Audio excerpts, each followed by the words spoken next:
On this episode of Still Loading, we're flying on wings of wax.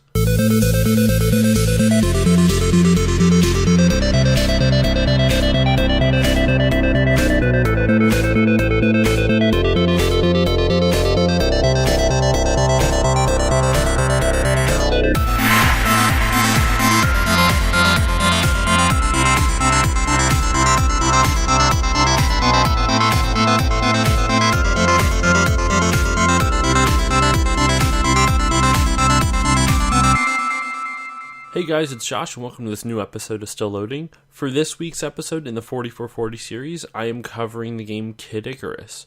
And before I even jump into that, just I guess to talk a little bit about why there have been so many episodes this month. I figured for the month of December, just as like a little Christmas present to anyone who actually listens, but also to kind of get me in the flow of things, just keep on trucking and, get more ideas, that kind of thing. I wanted to do an episode each week. So get ready. There's going to be another episode next Sunday as well, the day before Christmas, Christmas Eve. And then there's going to be an episode the week after, New Year's Eve. So get ready for all those, or I guess look out for them. So let's jump into this. This week's episode, I covered Kid Icarus. Now, I couldn't find a guest for this one, unfortunately, but let's dive into it. Let's do what I always do with all these, right? Let's talk about the box art.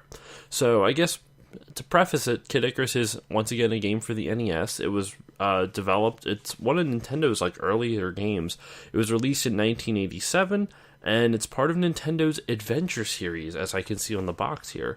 And it has a password pack advertisement on the front. Ho ho! And for those who don't know, with the password pack, those are basically things where, you had passcodes. There was no save option, so you would write down this passcode so that way you could get back to the portion of the game that you were at and you wouldn't have to start over from the beginning. You'll hear more about save features on video games a little bit more next week, so get ready for that one. In any case, so in the front of the box, it just shows artwork from the game. It says Kid Icarus. It's got a nice shiny silver packaging. My box is a little bit worse for wear, or has a little bit of wear and tear, I should say. There's some tears in it, but it's still in its original shape, so that's a plus.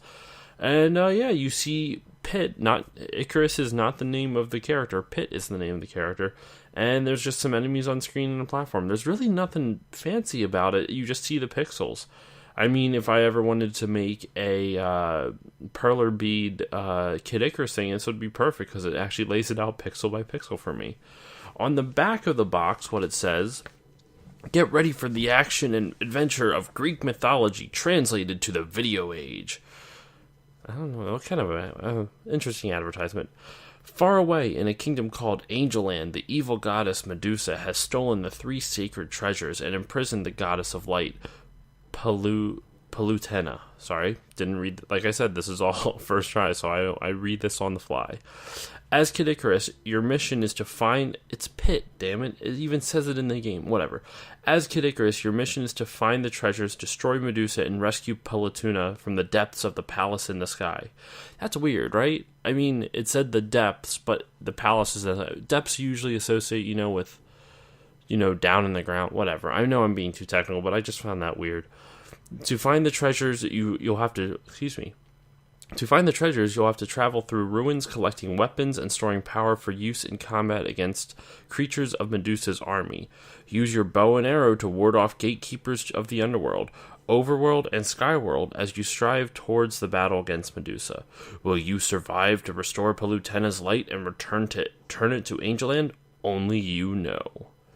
And wow, I actually didn't realize that there's a 2-player game with this. There's a 2-player alternating game that I guess you can just, switch back and forth when one person dies. I mean, I didn't try this. Like I said, I played this by myself. I couldn't really get a guest for this one.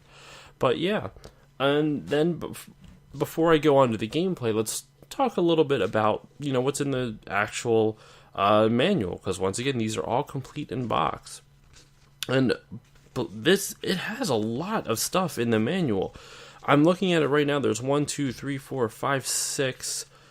6 pages of story, and I'm pretty sure it's just a longer version of what I read on the back of the box, so I'm not going to bore you by rereading all of it.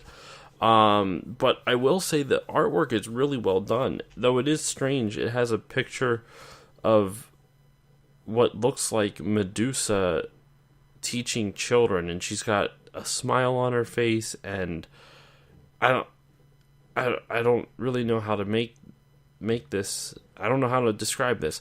I will definitely post a picture on Sunday or later. Sorry, I'm recording this the day before. I will post a picture of this after the episode is up, just to show you what I'm talking about. It's very strange. I've never really seen anything like. Well, I'm sure I've seen it. It's just it's weird. It's really weird. But no, like the artwork is really, really good, and at least for like the little cartoon artwork. So I'll post some pictures of the artwork in this because I'm actually really impressed by it. I like it's fun, it's cute, it's cartoony. It's really strange for something that is talking about, Kid Icarus, or Pit, excuse me, fighting Medusa. It's got some really cutesy art in it, but I like it a lot. And then it just goes through. It breaks down, the title screen and that kind of thing. And it's kind of funny now that I'm looking at this. I can totally see, like, this was before we actually had legit screenshots, because this totally, you can see, like, a glare on the TV of the screenshot they took for the title screen. It's kind of amusing. And then it gives you, the controls and blah, blah, blah. It goes through all the different weapons. There's a total of 4 worlds, and then you fight Medusa at the end of the 4th. You have Stage 1, the Underworld, Stage 2, the Overworld, Stage 3, the Skyworld, and then once you defeat all 3 Fortress Gatekeepers, you can go get the 3 Sacred Treasures and fight Medusa. So, yeah, and some of the weapons, you get your Sacred Bow, you have Protective Crystal, you have Fire Arrows, you get your 3 Sacred Treasures, Wings of Pegasus allows Pit to fly in Stage 4, that's the final one. The hearts, you can use, kind of like Castlevania, the hearts you collect from killing enemies are used to spend money. It's essentially currency. You use it to buy upgrades for Pit. And I swear they just keep changing. I could have sworn, it says allow Pit to fly, but then they refer to him as Kid Icarus. It's all over the damn place in this manual. They just go all over. Then they bring in various inhabitants, and they talk about the Kobold, the Kamilus. That's an interesting one. Magoo, like Mr. Magoo. I'm just picturing like some old guy just wandering around on the screen, and he like one-shots you. Ganymede, Mono-Eye, Nettler, Twin Bellows, which is essentially like a 2-headed, it's like Cerberus but with 2 heads. It's cool. They actually break down each of these different characters. There's like a, not Metroid, it's called a Komayto? Komayto? You guys can figure that one out. Komayto, I guess. But it's essentially just a Metroid. It looks just like a Metroid, but, it's not a Metroid because it's a different game. But it's weird that they stole that character design. In any case, that's really enough for the manual. To talk about the gameplay, I guess, it's pretty basic. It's addictive, though. It's not trying to knock it for saying that it's basic, but it's not anything standoutish. It's kind of like a vertical Mario instead of horizontal. Well, vertical Mega Man, I guess, is a better example. Except your shots don't go all the way across the screen like Mega Man's does.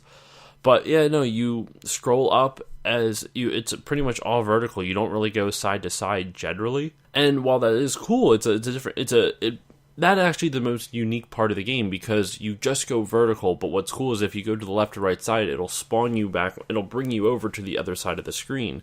So the game designers have puzzles, not really puzzles, but it's a really cool mechanic where you'll come to a dead end, but if you walk off to the right side of the screen, you'll come back on the left, and then you can continue upwards, because it's going almost in like a zigzag type of, not a zigzag, like parallel lines going diagonally up, like with the steps. That's the best way I can describe it. So once you get to the edge of the screen, you just walk to the right, and now you're on the left side, and you can continue on your way up, if that makes any sense. You can obviously do it the other way too, if that's how the level's designed, but that creates its most unique gameplay aspect, because you can kind of traverse the level in unique ways if you want to. The problem with it also is that also like Mario, the screen does not go back down. So by you moving up, if you fall, you're dead. You can, even if there's platforms that were underneath you at one point in time, essentially the death level of the screen, or death level, the death line, if you want to call it that, just keeps rising as you go up. So you can't go back down, and it gets kind of frustrating because if you miss a jump and there's no platforms on the screen to catch you, doesn't matter if there was platforms before, you're gone. So it's kind of tough. And then on top of that, they throw a lot of enemies at you with a lot of different patterns. There's some enemies that turn you into like eggplant looking things. I only played a little bit of the first level, so I watched a speed run of it, and it's fascinating, like the way that the guy was playing it. What's really interesting, you can only fire like 1 or 2 shots at a time, but to get rid of that, what the speedrunner was doing is that you mash down, you alternate down and B at the same, like, alternate hitting them as fast as you can, and by crouching in midair, it cancels the delay time for you to fire again, so you can rapid fire as long as you mash those two alternating. It's really strange how it works, but it probably would make some of the boss fights easier, because some of them that I'm watching, the patterns aren't hard to pick out. There's like this weird dragon thing that would, hop up and down, and you could easily anticipate its arc, so it's not difficult at all in terms of dodging necessarily once you kind of figure out his arc.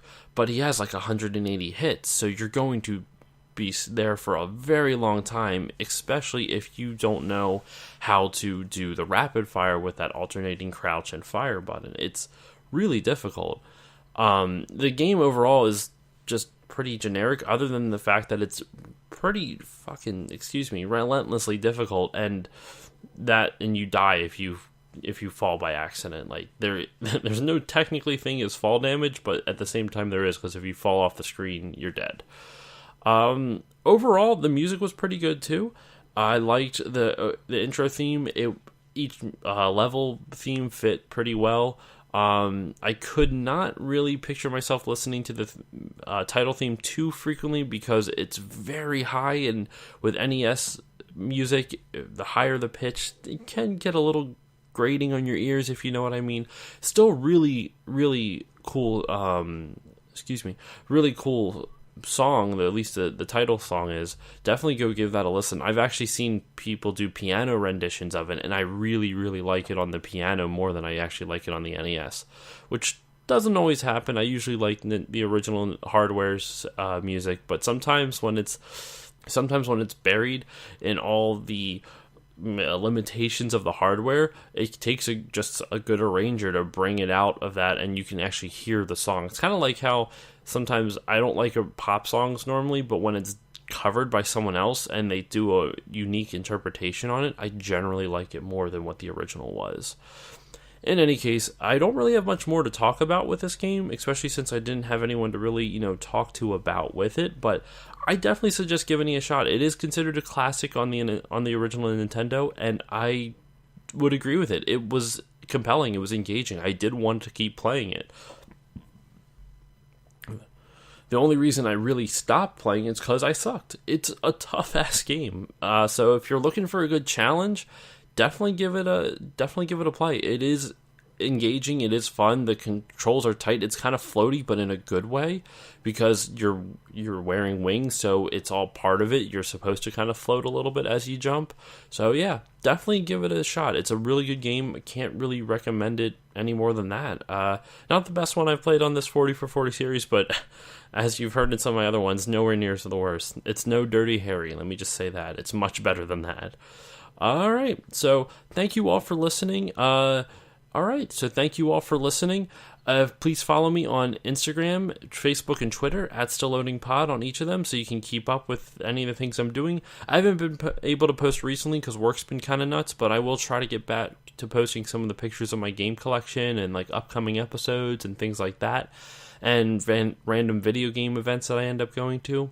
And also, please rate, review, and subscribe the show. I mean, just the more people can rate and review it, the more chance it'll get out there and get some good and get more exposure. So I'd also like to give a quick shout out to my friends over at Two Guys in a Game and the Hodder Show. Both of these are fantastic podcasts. I definitely suggest giving them a listen.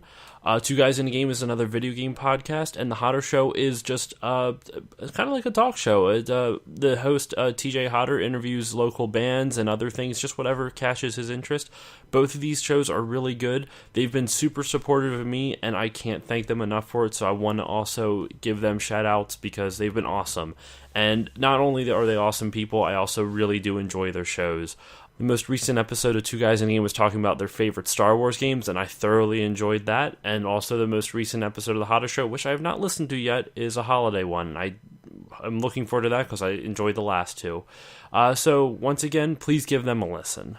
And to close it all out, just a real quick announcement. Next week's episode, the day before Christmas, I'm looking forward to a lot. It's already recorded. I just got to do some editing, but I really think you're going to like it. So please give it a listen. And until next time, guys, I'll see you then.